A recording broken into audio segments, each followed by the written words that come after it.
Hi, good morning. I'm Jandan Silver from BPED2B, and I will going to share my insights about our lesson a while ago. And it talks about discipline or classroom discipline. And first, discipline provides a person's life with stability and structure, and instills in a person that values of responsibility and respect. Society is built on the respect of well-defined rules. Discipline plays a big part in our lives, and by building it in ourselves, we're surely consider ourselves more than a good person. Another part, classroom discipline is very important for effective teaching and learning, but is also one of the most difficulties facing teacher today. Teachers should focus on their classroom management skills for achieving school discipline before teaching a new class.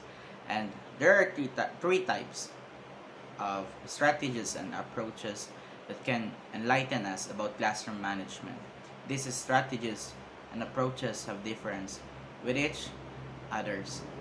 And for the first one, the first type is preventative discipline, or it is about establishing expectations, guidelines, and classroom rules for behavior during the first days or lessons in order to proactively prevent disruptions.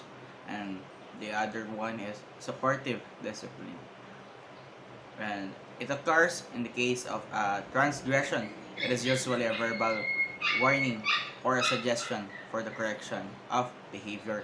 And the last one is corrective discipline. It comes into play when a student has failed to change his or her behavior after repeated attempts at supportive discipline. It mostly refers to the consequence delivered following an infraction.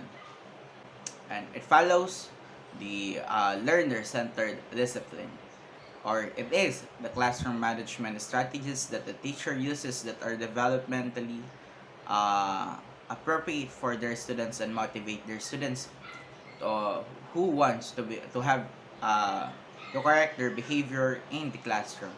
And this learner-centered discipline have different strategies or types. And the first one is assertive discipline, or assertive discipline is a discipline approach developed for classroom management. It necessities are a high level of teacher control in the classroom.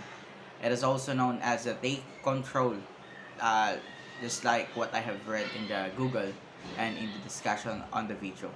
This is the approach to teaching because the teacher maintains firm but positive control over their classroom. To include more, this give less punishment and gives motivation to those who excels in the classroom. And for the next one, we have the cooperative discipline. Based on my researchers and from my readings and individual lecture, this philosophy of social learning that emphasizes the responsibility of all members of the community. And there are clear limits stated as a code of conduct based on the vision and values of the entire school community.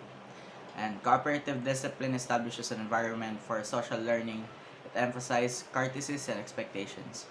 And as far as I read from the Google, and it was said that cooperative discipline, you choose your behavior and you are responsible for the effect of your chosen behavior upon the community.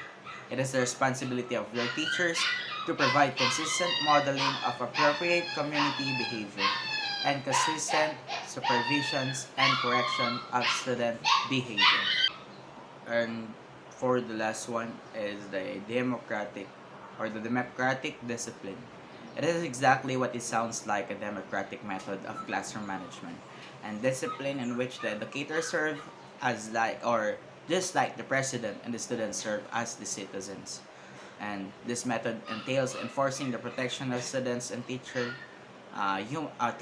human rights, the presence of freedom, justice, and equality which extend to each student in a class as well as the teacher. And finally, as I end my video, I will just want to leave some quote, and this discipline is doing what you really don't want to do so you can do what you really want to do. And that's all for today, and thank you.